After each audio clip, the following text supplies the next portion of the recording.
भक्तों, ओम नमः शिवाय, श्री शिवाय नमस्तुभ्यं, जय श्री महाकाल। जी हाँ भक्तों, क्या आपका भी जो बच्चा है उसका विवाह नहीं हो पा रहा? आप लोग बहुत ज़्यादा परेशान हैं उसके विवाह के लिए कि आखिरकार आपका जो बच्चा है उसका जो विवाह है वो क्यों नहीं हो पा रहा।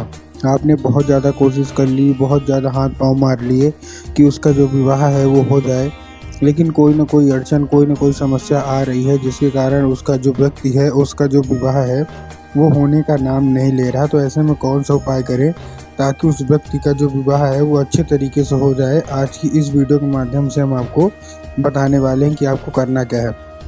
अगर आपने अच्छे तरीके से कर लिया तो अवश्य रूप से सारी की सारी इच्छा, सारी की सारी जो मनोकामना है ना, वो अवश्य रूप से पूरी होगी ही होगी। क्या करना है, कैसे करना है, पूरा आपको मैं बताने वाला हूँ और अच्छे तरीके से आपको समझाने वाला हूँ। तो बस उपाय ध्यान से सुन के अच्छे से करिएगा ज़रूर। अगर आपने आज का ये उपाय ध्यान से सुन के और अच्छे तरीके से कर लिया तो जो कुछ भी आप चाहते हैं, जो कुछ भी आप मांगना चाहते हैं, सारी की सारी आपकी इच्छा, सारी की सारी जो मनोकामना है वो पूरी होगी ही होगी। क्या करना है, कैसे करना है, पूरा आपको मैं समझाने वाला हूँ। तो बस उपाय ध्यान से सुन के अच्छे से करिएगा ज़रूर। अगर कोई भी व्यक्ति है जिसका विवाह नहीं हो पा रहा तो अवश्य रूप से उसका जो विवाह है वो पक्का होगा ही होगा। देखिए, आपको भी पता है कि पूज्य गुरुदेव की जो कथा होती है ना, उसमें क्या होता है, लाखों की भीड़ होती है। क्या होता है, लाखों की भीड़ होती है। और जब गुरुदेव की कथा में लाखों की भीड़ आती है तो वहाँ ज़्यादातर जो भक्त रहते हैं वो क्या करते हैं, पत्र के द्वारा अपनी मनोकामना जो है वो गुरुदेव तक पहुँचाते हैं। तो अभी गुरुदेव की कथा चल रही थी, आज से 4 से 5 महीना पहले की बात है। गुरुदेव की कथा चल रही थी और गुरुदेव की कथा में लाखों की भीड़ आई। अब जब गुरुदेव की कथा में लाखों की भीड़ आई तो वहाँ ज़्यादातर जो भक्त थे उन्होंने क्या किया, पत्र के द्वारा अपनी मनोकामना जो है वो गुरुदेव तक पहुँचाई। अब जब गुरुदेव की कथा में पत्र पहुँचा और गुरुदेव ने पत्र पढ़ा तो वहाँ गुरुदेव ने देखा कि ज़्यादातर जो भक्त है ना, उनकी क्या है, केवल और केवल एक ही मनोकामना है। क्या मनोकामना है कि गुरुदेव, हमारे घर का एक लड़का है, किसी का लड़का है, किसी की लड़की है, उसका विवाह नहीं हो पा रहा। हम लोग बहुत ज़्यादा परेशान हैं कि उसका जो विवाह है वो हो जाए, लेकिन फिर भी उस व्यक्ति का जो विवाह है नहीं हो पा रहा। कोई ना कोई अड़चन, कोई ना कोई समस्या आ रही है और उसका विवाह होते होते रह जाता है। कृपया करके कोई उपाय बता दें।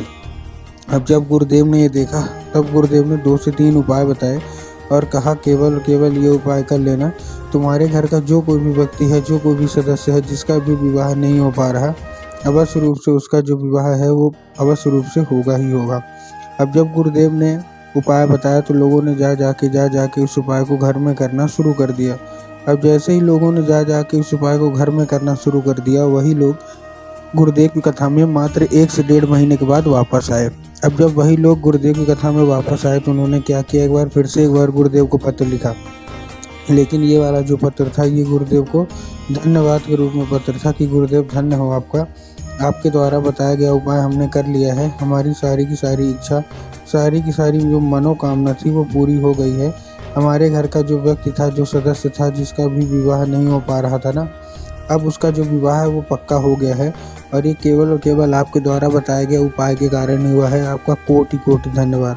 तो देखिए, जो लोग भी मेरी आवाज़ अभी सुन रहे हैं ना, अगर आपको भी जानना है कि आखिर ऐसा कौन सा उपाय है जिसको करने मात्र से सारी की सारी इच्छा, सारी की सारी मनोकामना मात्र 1 से 1.5 महीने के अंदर पूरी हो जाती है, तो चलिए हम बताते हैं आपको आज की इस वीडियो के माध्यम से कि आपको करना क्या है। तो बस उपाय ध्यान से सुन के अच्छे से करिएगा ज़रूर। लेकिन उसके पहले चैनल पे अगर पहली बार आए हैं और आवाज़ मेरी पहली बार सुन रहे हैं तो वीडियो कर दें लाइक और चैनल को भी कर लें सब्सक्राइब, ताकि पूजनीय पंडित प्रदीप जी मिश्रा के रोज़ नए नए उपाय जो कि मैं उनकी कथा से सुनता हूँ, श्रवण करता हूँ, सबसे पहले मैं आपको प्राप्त करा सकूँ। ठीक, तो देखिए, जो हमारा सबसे पहला उपाय है, इस उपाय में आपको करना क्या है। जो हमारा सबसे पहला उपाय है उसमें 3 काली मिर्च और 1 धतूरा आपको लेना है। क्या क्या लेना है, 3 काली मिर्च लेना है और 1 धतूरा। अब देखिए, काली मिर्च और काली तिल में ना बहुत सारे लोग कंफ्यूज होते हैं, काली मिर्च लेना है कि काली तिल, इसलिए गुरुदेव ने बताया कि आपको चुपचाप क्या ले लेना है, काली मिर्च ले लेना है। ठीक, तो ले लिया। काली मिर्च के साथ साथ क्या चाहिए, 1 धतूरा चाहिए। ठीक, धतूरा भी ले लिया। अब धतूरा लेने के बाद आपको करना क्या है, जैसे आपने धतूरा ले लिया, धतूरा लेने के बाद उसी व्यक्ति को हाथ में दे देना है, जिसका भी विवाह नहीं हो पा रहा ना, उसी व्यक्ति के हाथ में दे देना है और हाथ में देने के बाद उसको भेज देना है कहाँ, सीधा सीधा शिव मंदिर। अब जैसे ही शिव मंदिर पहुँचेगा, शिव मंदिर पहुँचने के बाद उसको बोलना है क्या कि दक्षिण दिशा में खड़ा हो जाए और उत्तर की ओर अपना चेहरा कर ले।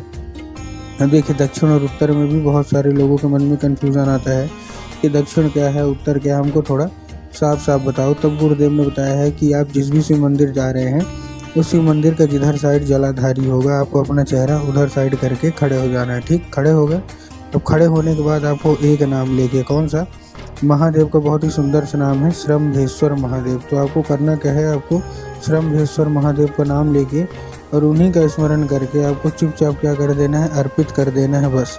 पूज्य गुरुदेव कहते हैं कि अगर आपने केवल इतना ही कर लिया तो महादेव अवश्य रूप से प्रसन्न हो जाएंगे और आपके घर का जो कोई भी व्यक्ति है जिसका भी विवाह नहीं हो पा रहा ना, तो अवश्य रूप से उसका जो विवाह है वो होगा ही होगा। ठीक, ये था पहला उपाय। अब हम चलते हैं अपने दूसरे उपाय की ओर।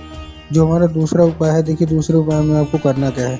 जो हमारा दूसरा उपाय है, इस उपाय में आपको 11 लाल फूल लेने हैं। क्या लेने हैं, 11 लाल फूल लेने हैं। और जब आप 11 लाल फूल लेंगे तो आपको ध्यान रखना है कि जो फूल है वो कहीं से भी कटा फटा या खंडित नहीं होना चाहिए। बहुत सारे लोग फूल लेने में यही गलती करते हैं कि वो खंडित फूल ले लेते हैं, तो आपको उससे बचना है। ठीक, तो फूल आपने ले लिया।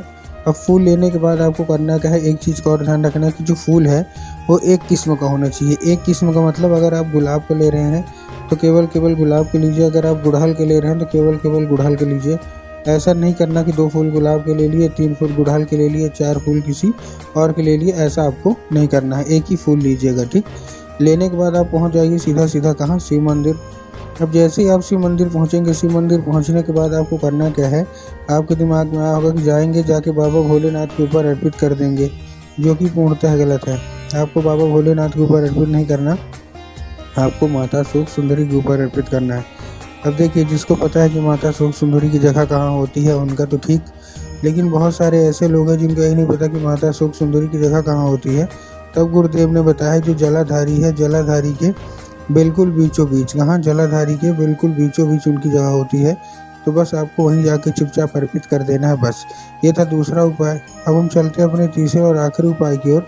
अब देखिए, जो हमारा तीसरा और आखिरी उपाय है ना, इस उपाय में आपको करना क्या है, तीसरे और आखिरी उपाय में, इस उपाय में आपको लेना है लाल चंदन, और लाल चंदन लेके पहुंच जाना है कहाँ, सीधा शिव मंदिर। अब जैसे आप शिव मंदिर पहुंचेंगे, शिव मंदिर पहुंचने के बाद आपको क्या करना है, माता शोक सुंदरी वाली जगह में अपने दाहिने हाथ की कोई भी एक उंगली से 3 बार बिंदी के रूप में टीका लगाना है।